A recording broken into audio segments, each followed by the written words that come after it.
Thank you very much, Katie.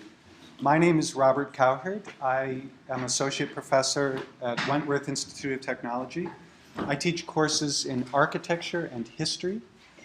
And I have been developing over the years a series of incremental changes that seem to have added up to something that I, for the first time, feel comfortable presenting. Well, not exactly comfortable. I've never done this before. But I want to first say thank you to Wentworth's brilliant technology support team, especially Sarah Volkowiak, who is here with us today. I couldn't have done most of this without their help. And real sense of sharing in the struggles and the aspirations of having more effective learning outcomes. The course that I'm highlighting today is a course, I hope it's similar to courses other people teach elsewhere. It's a bit of history. It's a history of the city course. It's a very strong set of historical case studies and a lot of theory. But ultimately, it's geared towards empowering students to face issues head-on with creativity and perhaps foster some new insights and directions for the world. I was struck yesterday when our keynote speaker, Janice Gobert, said, I have a PhD, you're not going to tell me anything I don't already know. And I felt a spasm in my chest because, in a way, it helped me understand that the whole point is, if you know the answer, you shouldn't be spending precious time with students talking about it. The challenges are to come up with better questions, the answers to which, or the responses to which, we are all struggling to work with. And that, on a lot of levels, is the whole point of education. And so I'm starting, and you'll see this. I don't know if you've seen TED Talks, people use this. Prezi seems to believe that it has produced a tool. It's a web-based tool. They seem to believe that what they have here is an alternative to PowerPoint because it's more dynamic with zooming in and shifting frames. I think they're wrong about that.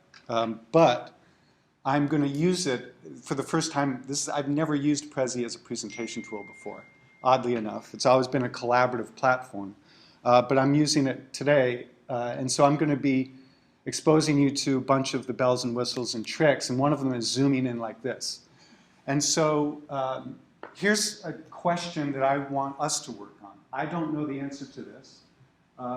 Our provost tiptoes around asking this question. Actually, he doesn't ask the question. He knows the answer. He knows that the answer is, or he seems to test out, he challenges us. He basically comes out and says, online learning is just as good or better than in-the-class learning. So do it.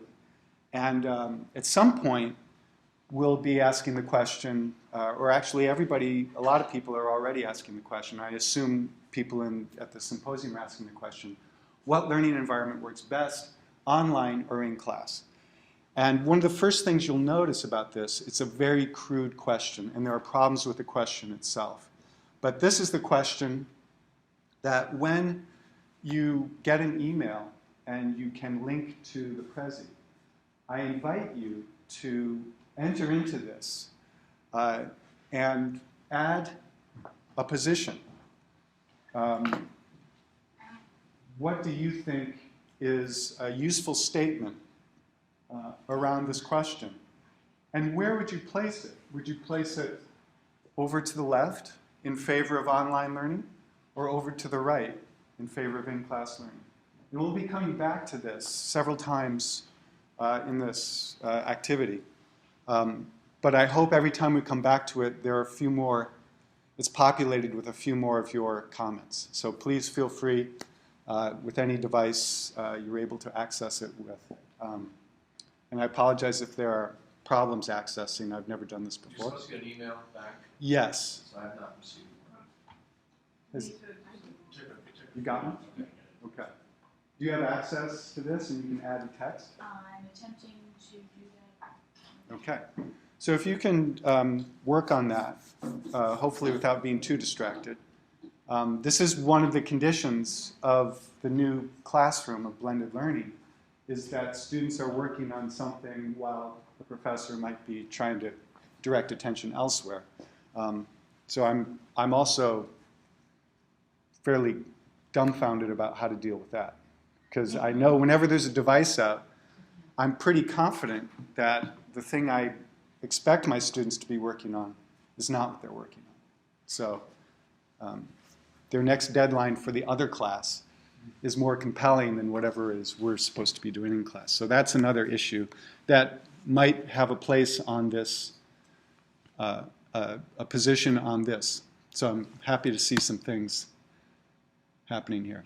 Now, one of the things that, the first thing to notice here is that by inviting you to position your statement somewhere to the right and left, we are reproducing something that's called a spectrum in participatory process, political processes. How many people have heard of the technique of spectrum? Okay.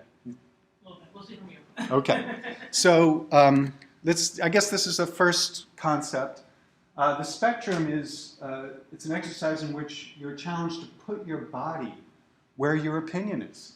And so we set up 2 poles, and then we invite people, and I'm not going to have you stand up, but in my class, the first day of class, we do this. We pick something. And in this case, I took a smaller group, and I said, let's do a spectrum. And the spectrum is cool, not cool. And the issue is smartphones or telephones. I didn't assume everyone had a smartphone. I was a little dumbfounded. But cool, not cool. And if you could see this a little bit better, you would see this poor gentleman's face.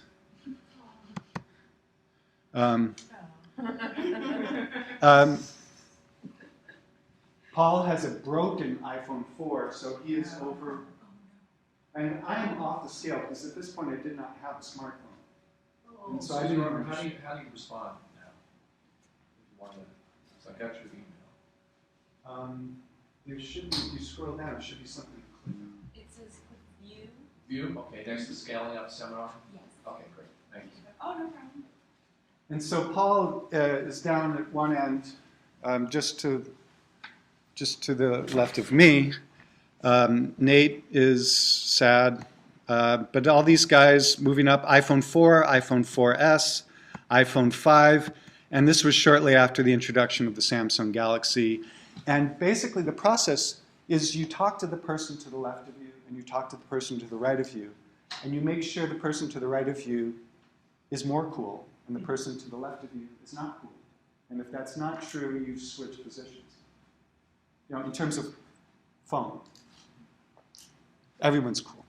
But this was just an exercise to demonstrate the idea of the spectrum. And so this is the technique that we employ in the Prezi. And so we've done this. This is where you sign up. If you haven't already gained wireless access, this is how you do it. With Suffolk Tech, no wires. And if you have trouble and you just want to maybe observe online, you can go to this bit.ly address as a backup. Yeah, that'd be great. Thank you, sir. See? That's what I'm talking about. We love her. Thank you. / LG. Oh, one. It's a number. Oh, 1, sorry. That's okay. So Rob, you have to create a Prezi account. It does ask you to put in your name, your first, last name, your email address, and a password. You just create one. Yeah. And if you're not comfortable with that, No, it's fine. yeah. Okay. And to add, do you comment? It should be, you should have editing rights, and so you should be able to Edit, click yeah. on it. And then, Edit. Yeah, then- click on the edit button, and now you've entered as an editor the same as me. And you can click anywhere on this. The hardest thing might be to navigate in to this, to locate the field of discussion in the larger field of this Prezi. So you might come in and it looks something like this. This is the area over here where the discussion is playing out. And so you're starting to get a sense of what the Prezi is. It's like almost like Google Earth without the planet in the way. It has tremendous zooming potential power. I don't know how they do it, but it's really impressive. And so we go back to that. Now, I don't have to talk about the problem of the lecture. It's probably something everyone is familiar with. The word lecture comes from the word to read. It was a very convenient way to reproduce information before the printing press. The lecturer reads from the book, and the students act as scribes to write it down. But the other thing, and this is probably more relevant, and this brings me back to 2006 when I started teaching this course on the history of cities, is I justified lecturing 1.5 hours twice a week with very little student engagement, in part because of the size of the class, and in other part because I was replicating what my professors had done to me and us. And they exuded a sense of oh my God, we have to talk about the entire planet throughout human history. Who's got time to discuss? There's way too much to cover, as if it was ever possible to cover that. And so recognizing the futility of covering all the content to give someone mastery of this topic or any topic, what are we to do? And the answer very clearly is do better at giving students a sense of power and command of a topic and its methods at the expense of, yes, the covering the Renaissance cities around Florence with sufficient depth to make them experts on that. So we sacrifice a little bit of expertise on Florentine city-states, but you gain much more in terms of capacity to deal with the world. And that's really becomes the focus. And the alternative is, on the negative side, the lecture is a very effective means of confirming our students' worst fears, which is, I know nothing, I am an empty vessel, I have no value to bring to this other than what value is granted to me by my professor at the cost of my tuition. Extremely negative worldview to reproduce generation after generation. And so instead, in a world of challenges, and here's just a glimpse of, I'm just now showing off some of the bells and whistles of what Prezi can do. You can embed video and in very interesting, powerful ways. So from the political point of view of what we're asking from our students, what we're hoping education will produce, we cannot afford to start from scratch. There's way too much work to do. We can't afford to have students be convinced that they are empty vessels. We cannot afford to fill the classrooms and the halls of power with replicants. Our problems require diverse perspectives and novel ways of thinking. And in a way, we are the least qualified to teach them because we are such a powerful product of the system of replication. We are the ones who succeeded most in this system, what was referred to yesterday as the criminal penitentiary system of education. And we cannot afford a world of passive observers. We need everyone to get in the game. And so the message we need to replace this with is to our students, we need to convince them that they are the world's foremost experts on their own life experiences. And we need them to take command of that expertise. So the question is, how do we encourage fresh responses and create a new generation of leaders who can succeed where we failed? If we teach them everything we know and convince them that it stops there, then we're dooming the next generation to repeating the same mistakes we made. And we don't really need the answers, we need the questions. And so I start my class by saying, by confessing how selfish I am. I get bored listening to myself talk. What I really want are collaborators, and I'm going to very selfishly use them and the school system to trick them into quickly catching up with me so that we can sit down together and try to figure stuff out. And it starts in the first week of the class. We start the class on Wednesday or Thursday, and by next Tuesday we are already in a cycle of weekly exercises of doing exactly that. And it's modeled after the Oxford University tutorial method. How many people are familiar with? Yeah, so it basically, it starts with very, very small groups, and it's been going on for centuries. That there's an intense piece of reading, often it's a book, and 1 or 2 or 3 students gather in the chambers of the professor or in a seminar room in the library or at the local pub, and the professor challenges the students to defend a position. And sometimes the tutor will ask students to swap positions. So now they've prepared to support one position with a piece of writing in response to the reading, and then they're asked to support the opposite position to see how well they have a command of the facts, the content, but also the techniques of rhetoric, of constructing a convincing argument. And this is the seminar as life skill. So the Oxford tutorial method has been scaled up in the tradition of Western teaching into the seminar. So instead of 1, 2, or 3 students, you have as many as a dozen around a table. And the basis for the title of this talk is really how do you scale that up beyond 12 people? And I've had as many as 30 or 40 students attempting to do this type of thing. And that's where I've been compelled to develop some of the tricks of this technology. And so the moment of truth in the seminar is when students have to make a statement. They can't go on forever. It has to be concise and it has to be effective. And if you look at career trajectories, careers are made and broken at these moments of truth when you either deliver the message that you needed to deliver at the time or you don't. And you're either promoted or fired based on those moments of truth. Formal presentations, our students are always making presentations these days. The elevator pitch, when they step up to the microphone at the end of a lecture by someone, and then it's been reinforced through social media. Can you send an effective message in 140 characters or less?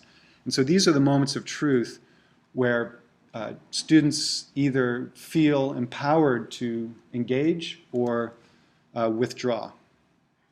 And so I referred to the cycle, the weekly cycle. We have a topic every week, and week number 6, we're dealing with automobility.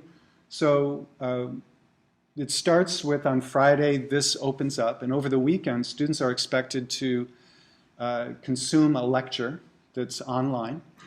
Instead of lecturing for an hour and a half online, instead of doing 2 lectures a week, I do 1 lecture a week, and instead of that being an hour and a half, I try to aim for somewhere between 20 and 40 minutes. It's not necessarily less content. I do it more quickly. I do it in a much more intense manner, and understanding that some students will watch it once and they'll get it. Other students will need to watch it 5 or 6 times, slow motion, instant replay, all of those tricks to try to gain a command of that material. And in the lectures, I try to lay out the larger territory of a topic and then give them a reading. The slides are just there because of the resolution limitations of video technology. Someday that will go away. So the reading, they get the same reading they would have gotten in 2006, 20 to 40 pages, targeted at zooming in on one specific moment in the issue at hand. And then we get to a piece of writing. Some would call it a response, but I've taken to calling it exploratory sketch writing. This is writing where the grammar, the punctuation, syntax, I don't care. This is your personal writing. We're trying to encourage writing as a strategy for dealing with the world, dealing with knowledge, of taking command of it, of making sense of it. And the 5 key steps in this, and I'm sorry there's no slide for the 5 key steps, but the first one is familiar enough. It's paraphrase the key points of the author. The second one is unexpected. It takes my students by surprise. But the second one is to ignore, strategically ignore some or most of a reading if it doesn't matter to you. If you judge it unworthy of your attention, then ignore it because you are the boss. This is for you, it's not for me. And so this is part of empowering them to take a critical approach to what they're doing and make it personal and meaningful to them. The third one is to question, and they question at multiple levels. What does this word mean? Or all the way up to, I question the motives of the author and question the validity of this entire argument, and everything in between. So it's about requiring students to take a critical attitude every week in the face of the readings that they're given. Then the fourth one is to connect. So there are connections to be made between the points that they have identified as being significant in the reading and other things that they know about, other things in this course, other things in other courses they have taken, other things that they have experienced in their lifetimes. And those are the connections that help them order and make meaning, construct meaning for themselves in this world. And the fifth and final thing is to extend. What are the interesting implications if these ideas are extended beyond where the author has taken it? What if these ideas were applied to this area or that area? What might be possible or what could happen? And so those are the key things that we're trying to get our students to develop in the writing and a very personal level. And they write something around, they always want a guideline, how many words. And so I finally caved in and said somewhere between 500 and 700 words. So we call it 600 words. And these are architecture students, and they're used to sketching things to work out ideas. The reason they're very clear on why they sketch. They have an idea, but it's trapped in their brains, and they can't really make sense of it until they sketch it out and start to face the details of the challenge. And the same is true with writing. It's sketch writing. You're not writing to demonstrate to anyone that you know something, at least not as the primary thing. The primary reason to write is to make sense for yourself. And we try to instill that habit so they face the world just habitually, moving forward in that manner. So all of these things happen between Friday and Tuesday. So they show up in class on Tuesday having done all of this. And so far, it's fairly conventional. It's fairly familiar. It's very similar to the Oxford tutorial. It's very similar to the seminar, except for the flipped lecture part. And here's an example in the Blackboard Learning Management System of a piece of writing where the student is doing all of those things, and I give very specific feedback. I use drag and dictate so I can do it quickly. And so back on our platform, thank you, whoever contributed this. How about everyone else? Should I give you a moment? So please take a moment and try to position yourself somewhere in here. I sent one, I don't see it. Maybe I need to renew. Is anyone else getting a more, a fresher view of this than I am? Because I can. Your iPad, mine, I'm having issues. It says there's 2 comments. Okay. I just did a comment, but I don't know how to do it, so it goes up. And is it Linda? Who's L Black? Oh, that's see both. Lauren. Laura. Laura. So you see Laura is wandering around here. I've left the presentation mode into edit mode. And you see an avatar. And that's Laura searching for a place to click. So is there an edit button that you can click rather than a comment button? Because I think that's what Laura did. Oh, okay. She did the edit button and not the comment button. Yeah, I think the edit button. It's hard to do on an iPhone. It makes you download the app and then open it, Yeah, and then once I it's download the app, you can't edit from inside the app.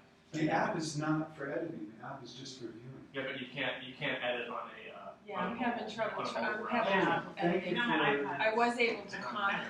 Yeah, no, I've been trying to get it to work, but you can't do that on mobile.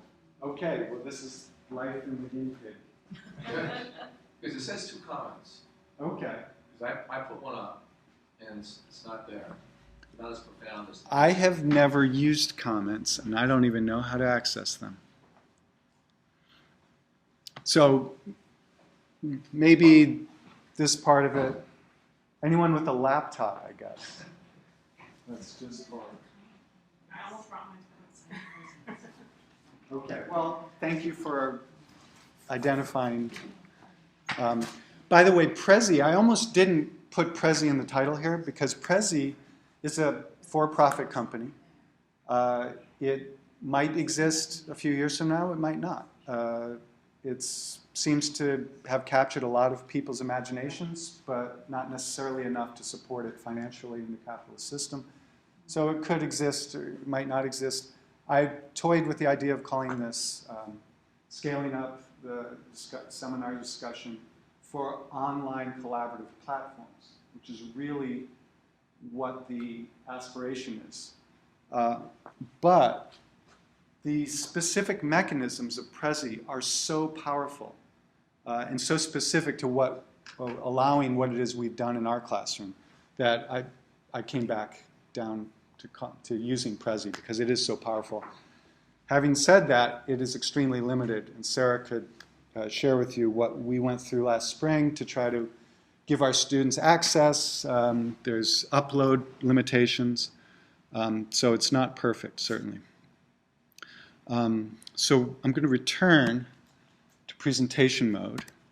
And so on Tuesday, having done all of this background work, the lecture, the reading, the writing, and the thinking about things, our students would then take a look at the question and the polls on that question that are represented on Prezi, in the idea of trying to decide for themselves where they would like to come down on this question. What position would they like to take? And with that instinct in mind, we now talk about some of the things that are raised by this question on Tuesday. For example, what is wrong with this question? And so let's do that. What is wrong with this question? Forces you to choose between 2 and only 2. Right. So it's not black and white. It has the added complexity of offering a spectrum, but it doesn't suggest conditional answers. So what else? What else is wrong with these questions? It doesn't specify what you're learning specifically, Mm-hmm. because some things would make more sense to learn in a class than some things you could learn online just as easily. Like it's something like coding, computer programming, you can probably get online instruction or math even. If you're talking about a philosophy course, having in-person discussion probably makes a lot more sense. Yeah, so it's content specific. What else is wrong?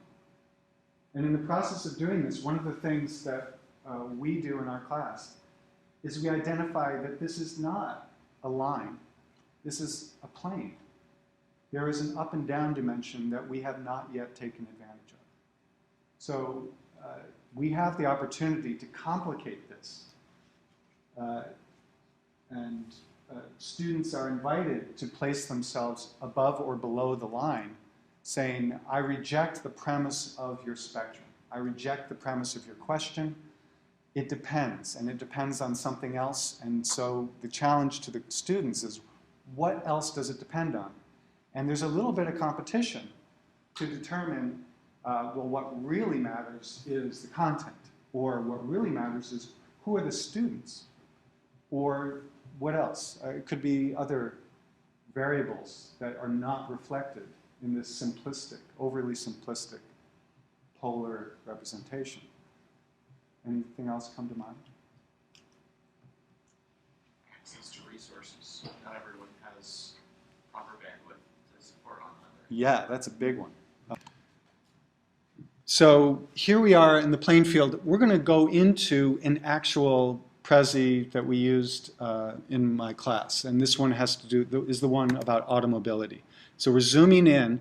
Here are some issues that came up in our Tuesday discussion that complicate the whole issue of the impact that cars have had in societies, both in North America since World War II, but increasingly in places like China and India and the rest of the world. And so this is actually an issue.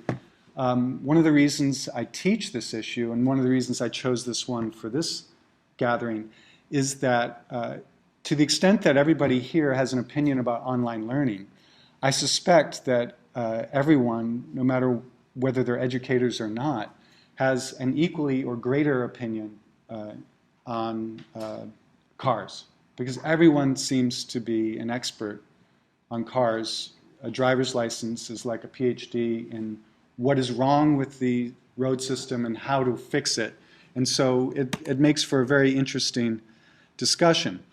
And so we go into this issue of automobility. We've done the first 4 of these things, and the last thing is analysis.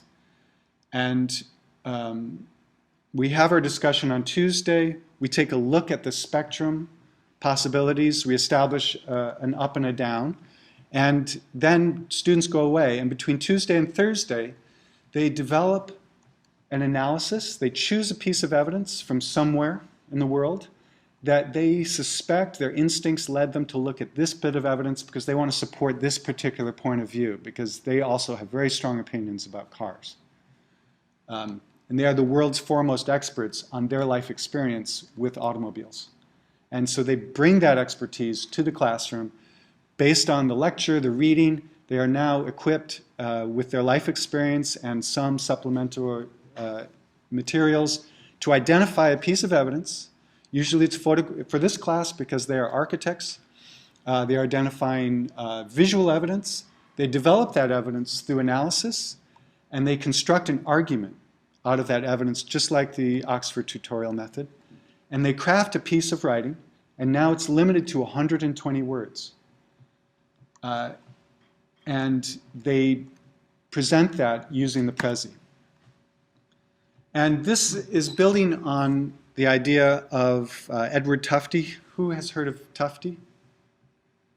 Edward Tufte is a graphic designer who actually took graphic design to a new level and is credited with inventing the field of information design. And the idea of information design is you can look at data and figure out what it says, but the way it is presented is as or more important in terms of the construction of meaning than the data itself.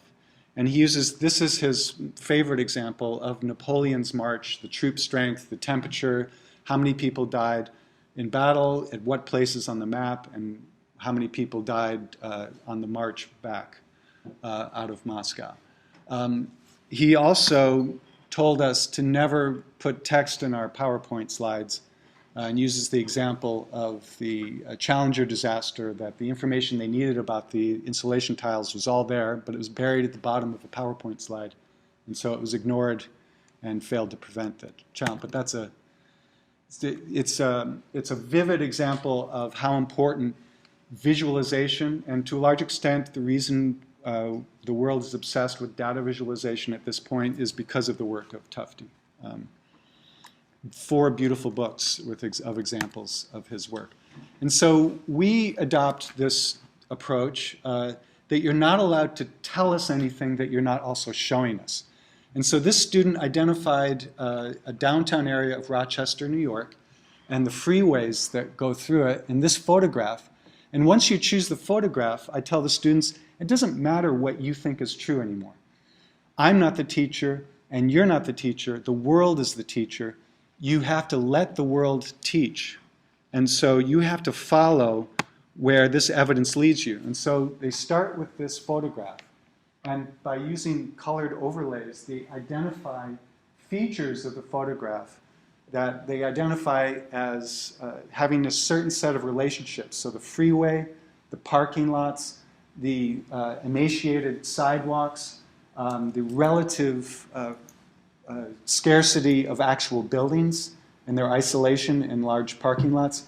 And then you can't really see it, but highlighting of the sprawl of suburbs beyond the city. And so this is the evidence. This evidence is the teacher. There are many different ways this evidence could be developed into an argument. This student takes this evidence and uses it as the building blocks for his argument. And then he presents it. And he writes a 120-word statement with a thesis statement and then a series of points of evidence and records a video.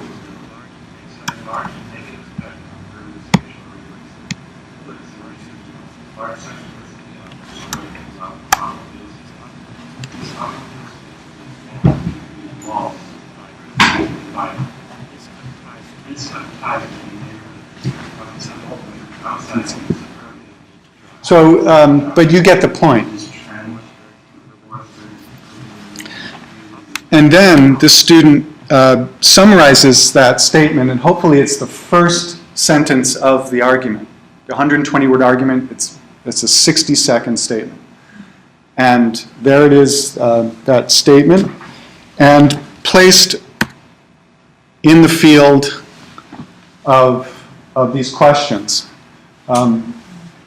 And this all happens before class on Thursday. The student develops the statement, records the video with the visual analysis, and places it in relationship to the poles of positions, including up and down, collective actions necessary to bring personal automobility into stricter control versus automobility will be displaced when alternative measures prove their worth. Many more students chose evidence that supported this position, and pretty much no one took a position up there. And so they arrive in class on Thursday, and they move the furniture to reflect this. And they create not a spectrum, but more of a, and here's the poles. And then they set up the classroom, not with 3 people, but this is the fishbowl. So they cluster in groups around the periphery of the room, and then they send one representative into the center of the room. And in this one, there are really 4 groups, and one of them is a group of 1. And so they, each of these 4 groups, and the 3 groups of collaborators plus the 1, sends in a representative. And at a certain point, you might take this group of 6 and split them into 2 because they are clustered slightly differently. And as the discussion unfolds, the first step is they select one person to make their original statement. And they line that evidence up in the Prezi. And so we go to the first one. And the first presentations, the first statements from each group are likely to be very close to what they composed between Tuesday and Thursday at home. But subsequent to that, the statements that follow as people rotate in and out of the fishbowl are more likely, or they are compelled to respond to what has been said before. And so they are more likely to drop the script that they developed and think on their feet in the tradition of the tutorial method.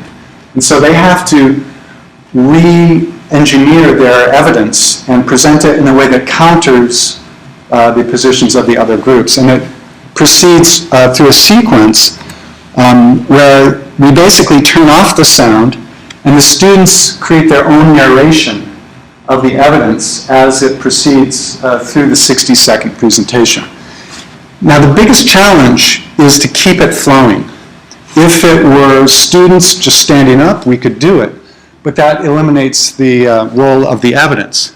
And so the real advantage of the Prezi is the students can line up the evidence in the docket according to the order, and we can keep it going.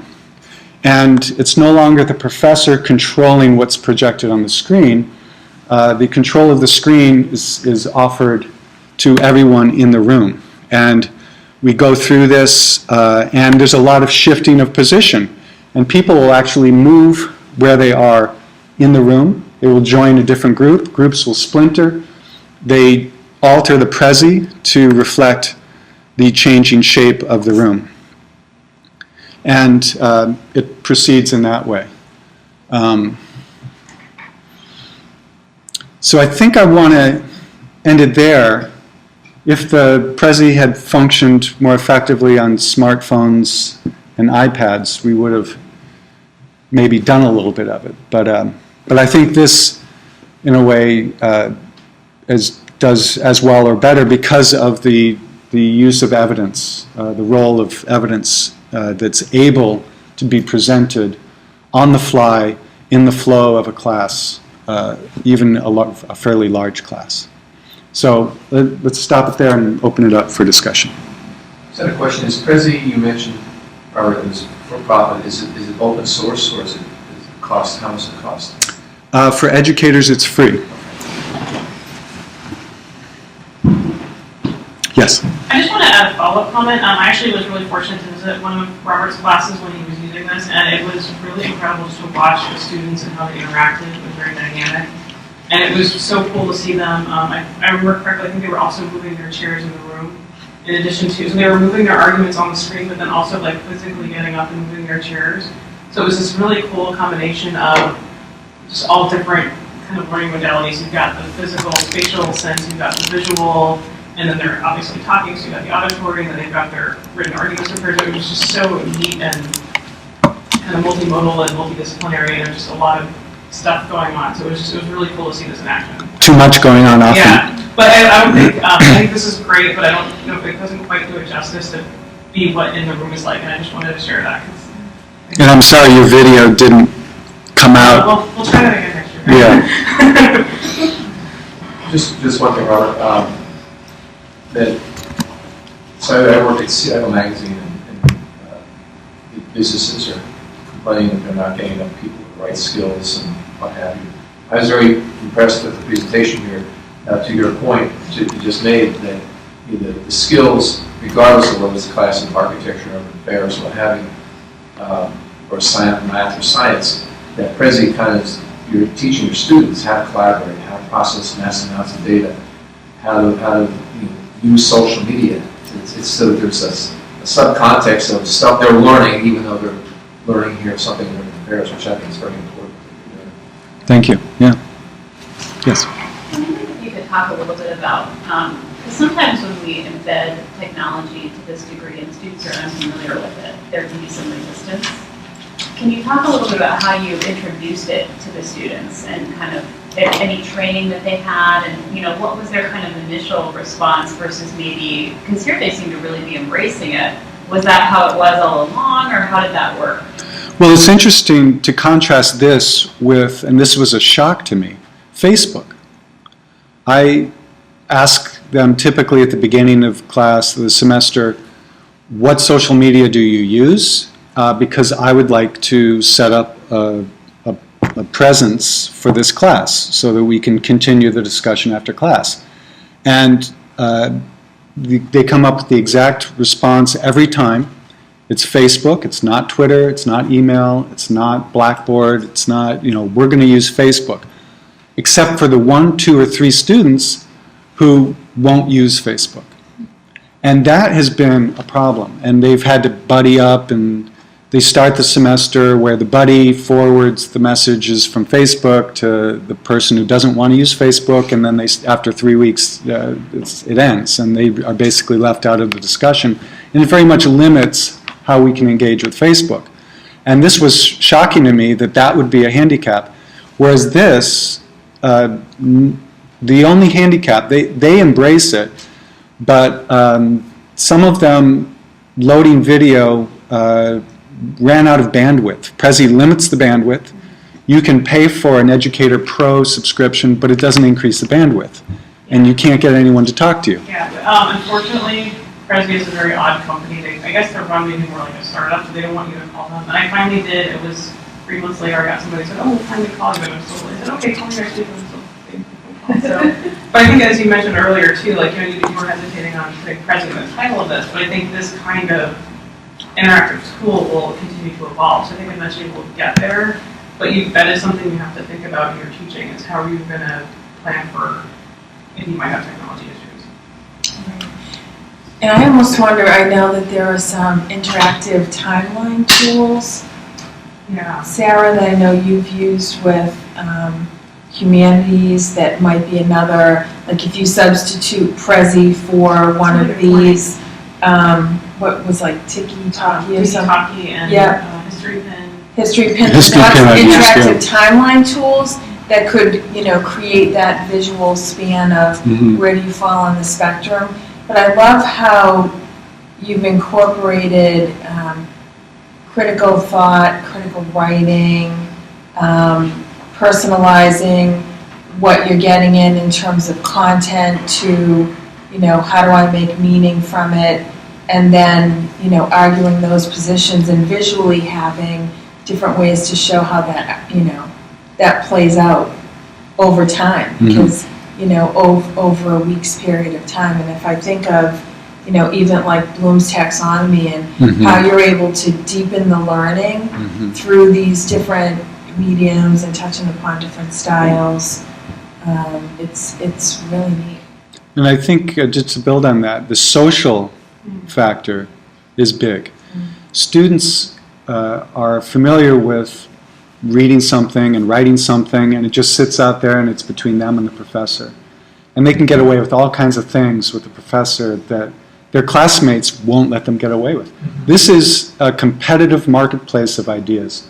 There are winners and losers at the end of every Thursday.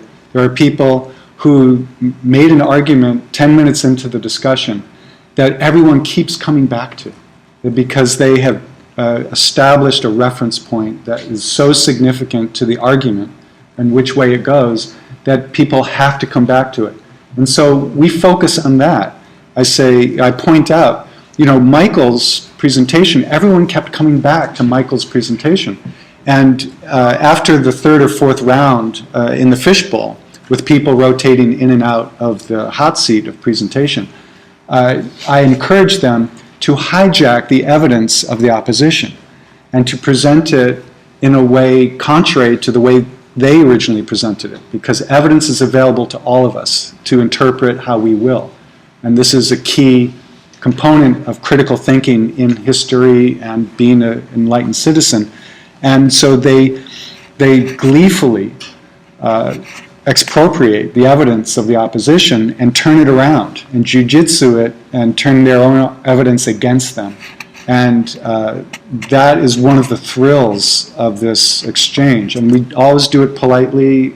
Every once in a while, someone confesses a pretty extreme political position, and I remind everyone that this is a safe space and it's all good, and there are no right or wrong answers here. This poll, I point out to them that this poll is equally true and flawed as this poll, and these are all true positions.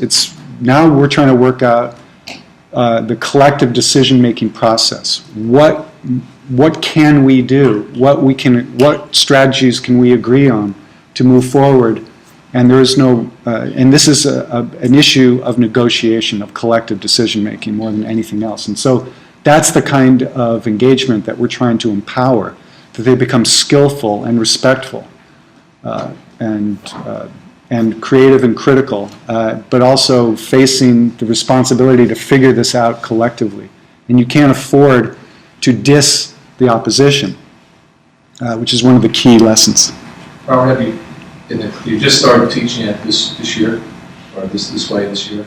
No, I started in 2006 teaching in a very predictable, conventional manner, and have just incrementally changed it and gotten to this point. Let's say in the Prezi format, or mode, whatever, you're talking about the flipped classroom. is there a flip to the grade? Because the traditional way the professor in front of the classroom says, all right, Gary, you get X. Where the kids, you know, the peer, they get peer grades based on what was discussed in the class. Well, it's very closely related. When they're successful in the marketplace of ideas on Thursdays, that makes an impression on me, and Sure. the grade reflects that. But I also, right from the start, say, I'm not going to trick you. We're going to do this 10 times. We're going to do it every week, and then you're going to do a term project. The term project is almost exactly the same as what you're doing every week. So you are getting to practice this 10 times, and then the grade, the value of the grade goes up. So no surprises. I expect everyone in this class to get an A on the term project. And